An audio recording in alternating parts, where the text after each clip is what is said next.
Muraho neza, nitwa Delphine Umuhoza, itanga serivisi za life insurance muri Amerika no muri Canada. Ese wakwibaza life insurance ni iki? Life insurance ni uburyo bwo kuzigama ubukungu bwawe mu gihe kirambye, ndetse no kuzigamira abana mu gihe cy'amashuri na kaminuza. Ikindi kandi gufasha mu gihe cy'uburwayi bukomeye no mu gihe cy'izabukuru. Tutibagiwe ko no mu gihe watabarutse ikurinda gusiga iheruheru abawe n'abagukomokaho. Ku bundi busobanuro mwahamagara kuri 585 969 2169. Murakoze. Bonjour.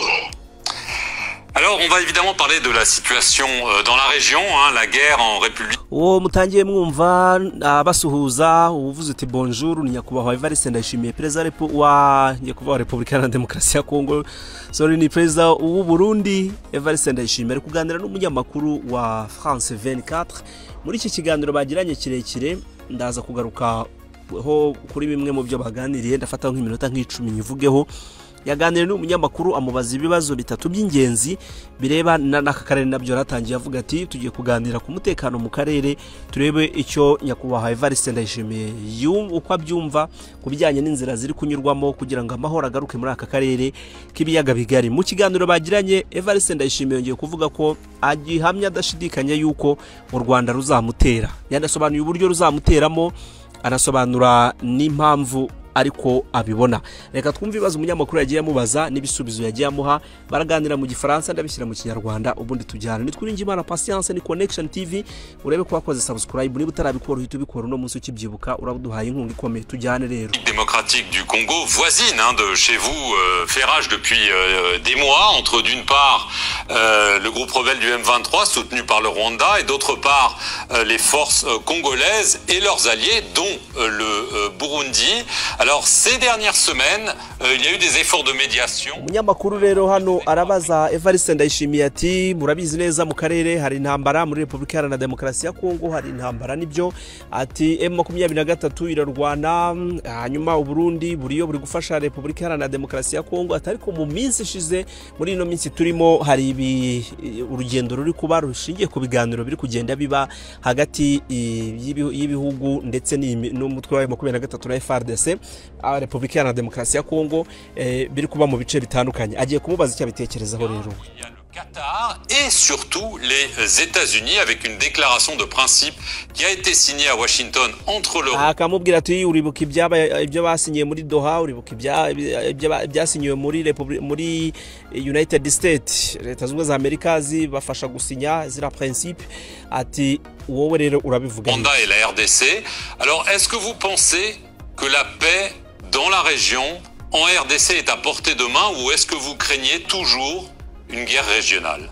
Ati ese urakeka amahoro mu karere no muri Repubulika ya Demokarasi ya Kongo agiye kugaruka cyangwa uracyari ku ruhande ruvuga yuko hagiye kuba intambara mu karere nkuko yigeze kubivuga? Murabyibuka ko harahugeze kuvuga ko intambara igiye kuba mu karere. Reka twumve icyo bivugaho rero nyakubahwa Evariste Ndayishimiye. En tout cas, d'abord je me réjouis du fait que il y a des engagements de partout pour faire retourner la paix dans la région. Quand je vois l'engagement des États-Unis, l'engagement du Qatar, l'engagement de la région, je vois que maintenant tout le monde est conscient des problèmes et nous pensons que effectivement avoir cette Evariste Ndayishimiye ati rero bya kwikubitiro ndashimira yuko byibuza hari intambwe iri guterwa mu bijyanye no kuba ubu bushake bwo kuganira cyangwa se urugendo rwo kuganira rurimo kuba.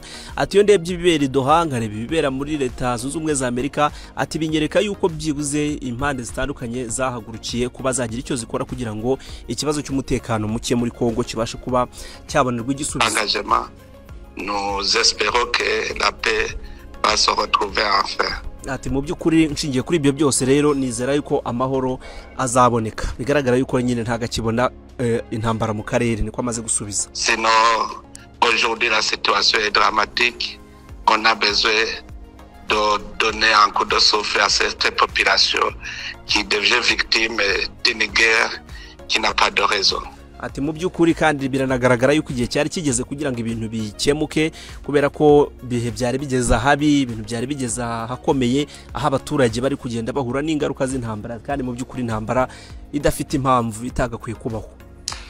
Alors, à la fin du mois de mars, vous avez déclaré à nos confrères de la BBC avoir pris connaissance, je cite, de renseignements crédibles selon lesquels le Rwanda envisageait d'attaquer votre pays. Umunyamakuru ati rero nyakubahwa ubwo waganiraga na BBC wabwiye umunyamakuru wa BBC yuko ufite amakuru y'ubutasi abagaragariza yuko igihugu cyanyu muturanye cy'u Rwanda ngo gifite gahunda yo kubatera.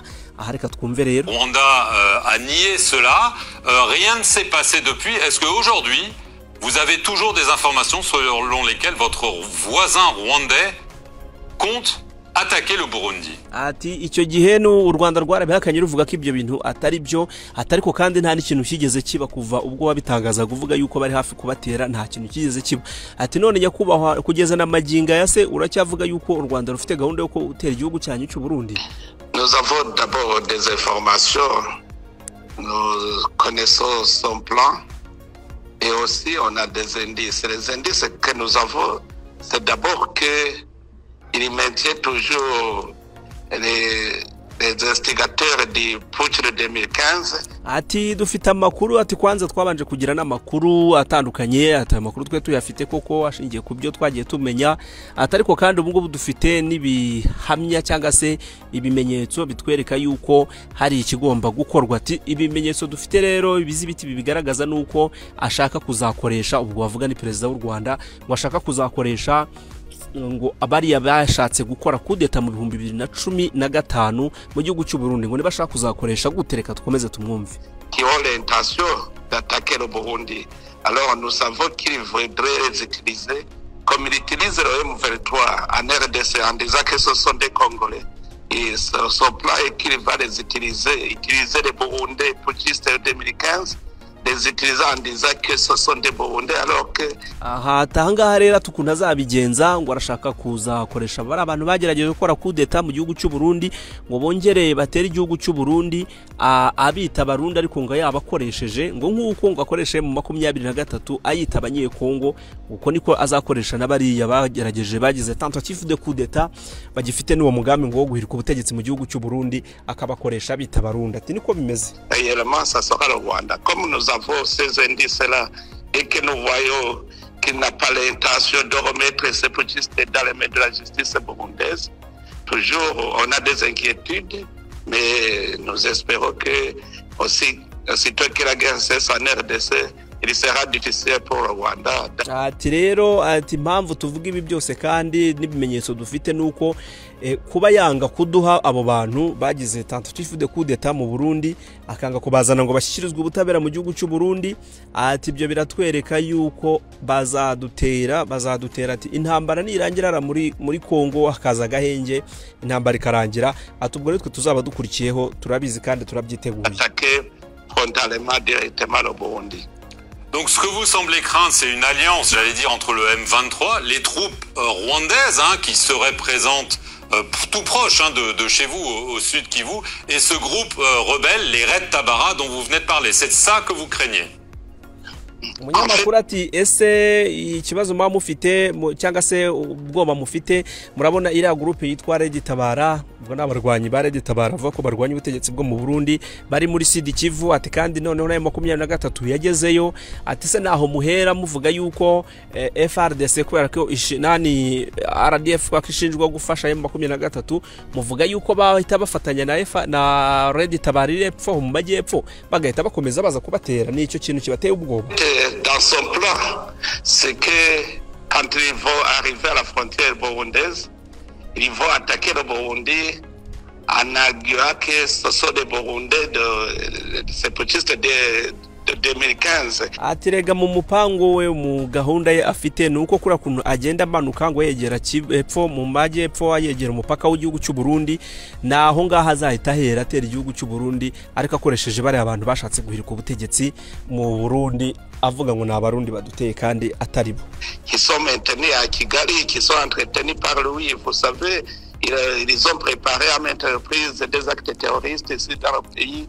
Ils se préparent. ati kandi rega ikindi mugomba kwibuka abo bagerageje guhiruka ubutegetsi bamwe bari muri Kigali abandi bari mu Rwanda abandi bagenda batozwa bahabwa imyitozo ati bagiye bakora ibikorwa bimeze nk'ibikorwa by'iterabwoba mu gihugu cy'u Burundi bakongera bagasubira mu Rwanda ati ibyo bintu byose byagiye biba. Rwanda, ils étaient armés, financés par le Rwanda et ils retournaient au Rwanda. Nous avons des informations. Donc tant que nous ne voyons pas un signal qui montre très bien qu'il n'y a pas d'intention nocive contre le Burundi reste aux aguets. Ati rero ati kugeza uyu munsi kuva tutabona ibimenyetso bitwereka yuko nta gitutu kizatuzaho ati tuzahora twumva dutegereje yuko bashaka kudutera ati kandi Burundi buzakomeza bwiteguye kwirwanaho. De là où vous parlez, Bujumbura, hein, on est à quelques kilomètres du sud Kivu. Est-ce que, suite à ces soupçons, vous avez aussi vu des troupes rwandaises, je parle de soldats rwandais, être de en plus présents, proches de vos frontières, proches de chez vous? Ati se ubundi mufite ingabo namwe hariya nyine mu Burundi kandi noneho hariya muri Sud Kivu hegeranye n'umupaka ugana mu gihugu cy'iwanyu kandi muvuga yuko 23 ifashwa n'u Rwanda. Ese mwaba mwarabonye ingabo z'abanyarwanda ziri hariya hafi y'imipaka y'igihugu cyanyu mu majyepfo?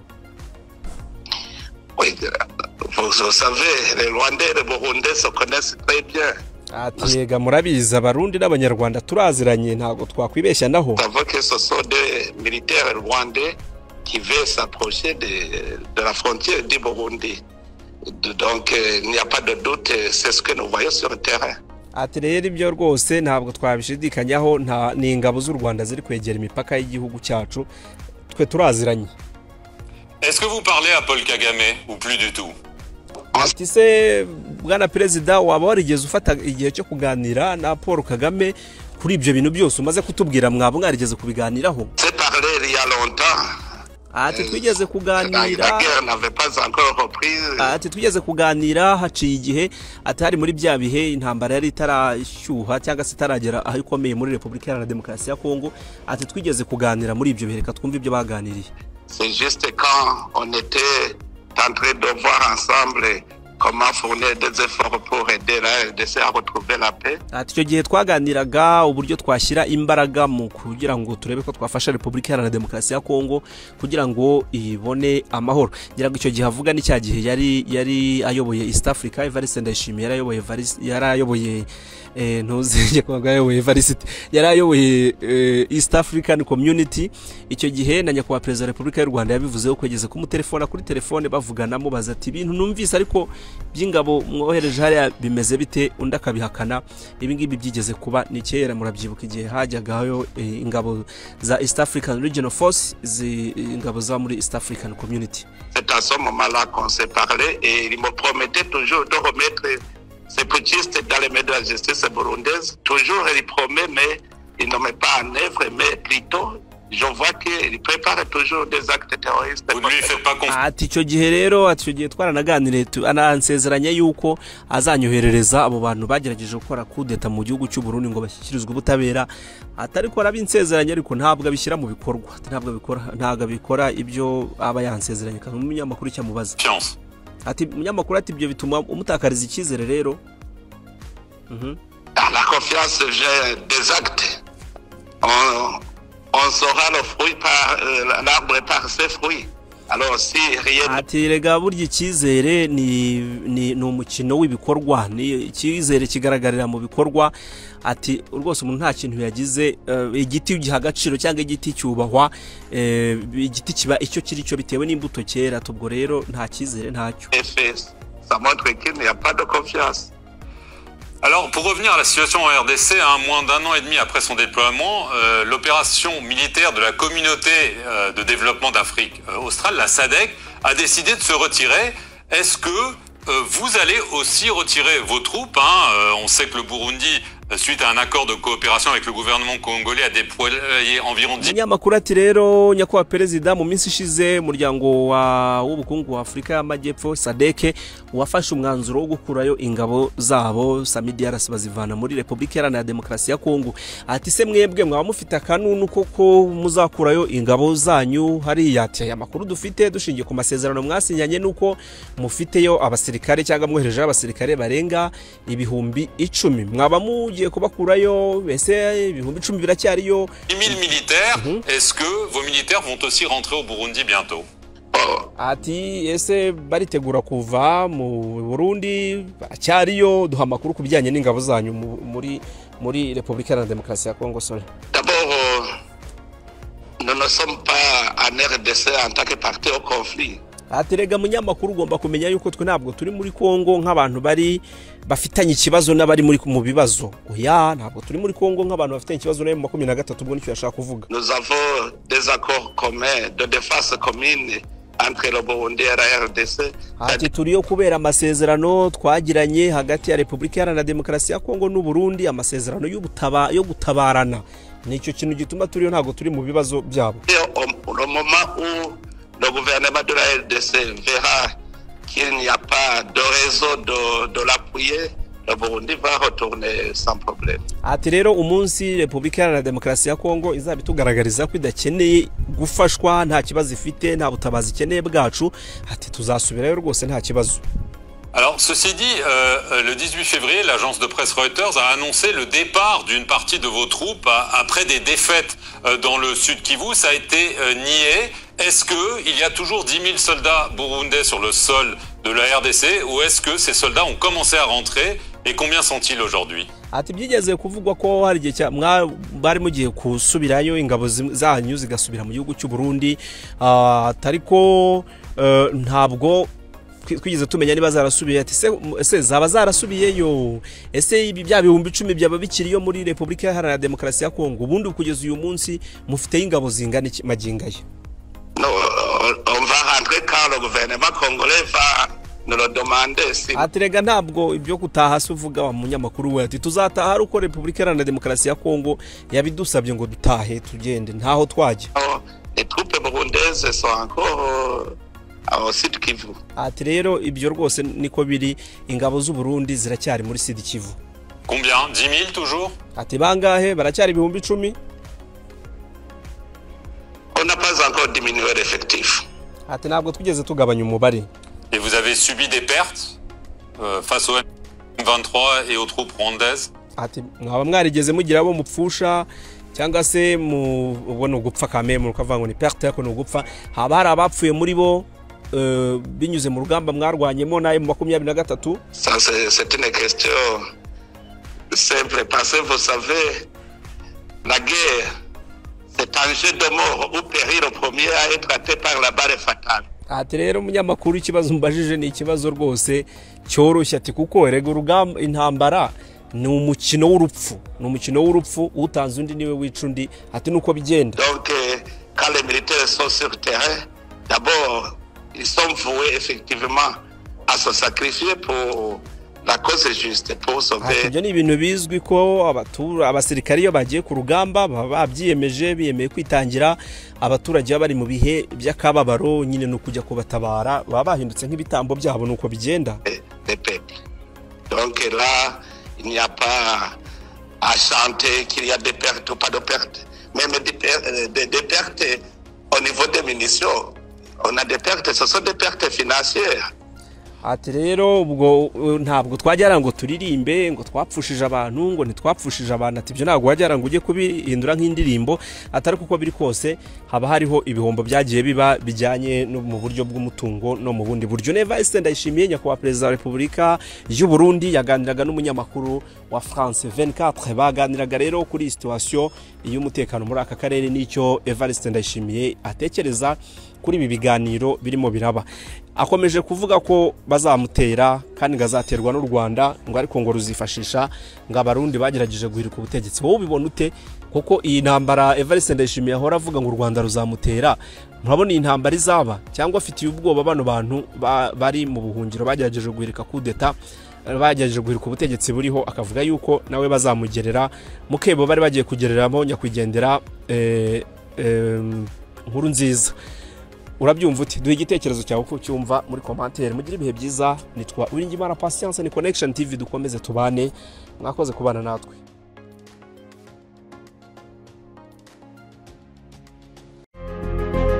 Nkuzana inzu yo gukodesha aho we n'abawe mukwiye kwishimira. Aha nkwerekeje ni muri Kanombe ahitwa ku Gasaraba. Haratuje, haratuwe ndetse haratekanye, ni hafi y'umuhanda. Ubwiza bw'inzu mpereye inyuma, amaso arakwihera. Temberana nanjye mu nzu nkwereka ibikoresho uzasangamo nuza kuhatura. Muri salo harimo buri kimwe cyose wakenera ngo wumve utekanye. Intebe nziza, ameza, televiziyo ya smart, amarido meza bitangaje ndetse na internet ikwira mu nzu hose. Reka nkwinjize mu byumba rero. Hasi no hejuru iyi nzu ifite ibyumba 4. Buri cyumba muri iyi nzu kirimo uburiri bugezweho, ubwiherero ndetse n'ibindi bikoresho nkenerwa mu cyumba nka garde-robe ndetse n'ibindi. Muri iyi nzu wateganyijwemo igikoni kiri ku rwego rwa mbere mu bikoni. Agahebuzo rero, iyi nzu ifite kamera z'umutekano imbere n'inyuma.